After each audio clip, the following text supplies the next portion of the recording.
ইবতেদায়ী মাদ্রাসাকে জাতীয়করণের সরকারকে বেঁধে দিয়ে আন্দোলনরত শিক্ষকদের ২৪ ঘন্টার আলটিমেটাম শেষ হবে দুপুর ২টোয়। এর মধ্যে সরকারের পক্ষ থেকে শিক্ষকদের সঙ্গে যোগাযোগ করা না হলে শাহবাগ থানা ও স্বরাষ্ট্র মন্ত্রণালয়ে ঘেরাওয়ের মতো কঠোর কর্মসূচি দেয়া হতে পারে বলে জানিয়েছে স্বতন্ত্র ইবতেদায়ী মাদ্রাসা শিক্ষক ঐক্যজোট। দশম দিনের মতো রাজধানীতে অবস্থান কর্মসূচি পালন করছেন ইবতেদায়ী শিক্ষকরা। ঢাকা বিশ্ববিদ্যালয়ের চারুকলা অনুষদের সামনে সড়কে রাত কাটিয়ে সকাল থেকে সেখানেই অবস্থান নিয়ে স্লোগান দিচ্ছেন তারা। এ সময় একজন শিক্ষক অসুস্থ হয়ে পড়লে তাকে হাসপাতালে স্থানান্তর করা হয়।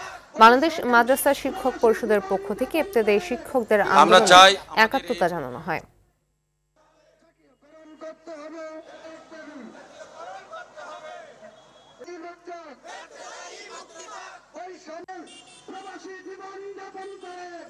আমরা চাই আমাদের এই স্বতন্ত্র ইবতেদায়ী মাদ্রাসাগুলো সরকারিকরণের আওতায় আনা হোক।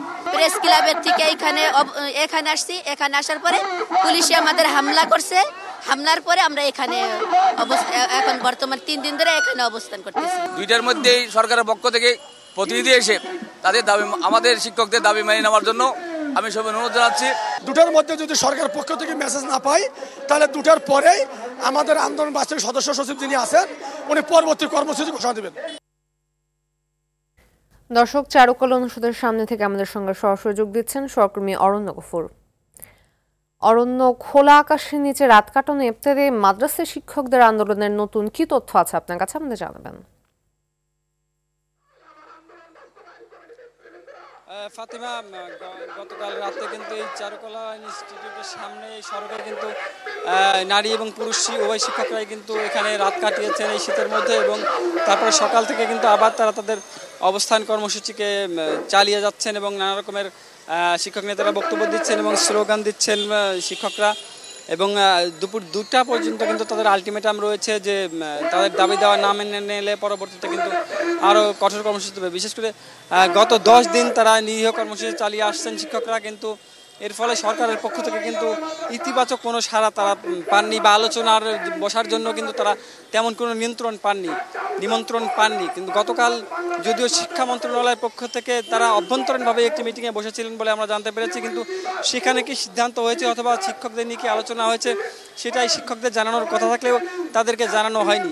এর প্রেক্ষিতে মূলত শিক্ষকরা তাদের এই অবস্থানটাকে আরও কঠোর করছেন এবং বলছেন যে এতদিন অবস্থান করার পরেও তারা এই ৪০ বছর ধরে যে লাঞ্ছনার বঞ্চনার জীবনযাপন করছেন সেখান থেকেও যদি এই জাতিকে যে সেবা করছেন সেই সেবার যদি ন্যূনতম মর্যাদা, ন্যূনতম সম্মান না দেয় তাহলে এই জীবন তাদের কাছে আসলে একান্তই মূল্যহীন। সুতরাং সেই জীবনটা মূলত তাহলে রাজপথেই যাক, তারা এইভাবেই এইটাকে মূল্যায়ন করে এই বক্তব্যটা দিচ্ছেন যে আসলে আর ফিরে যাওয়ার মতো জায়গা বা সুযোগ তাদের নেই। তাদের যেহেতু জীবন চলে না, তাদের পেট চলে না, তারা এই শিক্ষকতা করে কোনো সম্মান যেহেতু পাচ্ছেন না, সরকারের পক্ষ থেকে রাষ্ট্রের পক্ষ থেকে কোনো স্বীকৃতিও তারা পাচ্ছেন না, সেহেতু এই জীবনটি দিয়ে আসলে তারা কী করবেন।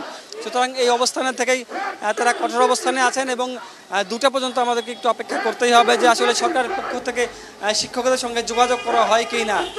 তো ফাতিমা, এরপরেই মূলত শিক্ষকরা তাদের কর্মসূচি আমাদেরকে জানাবেন। ধন্যবাদ।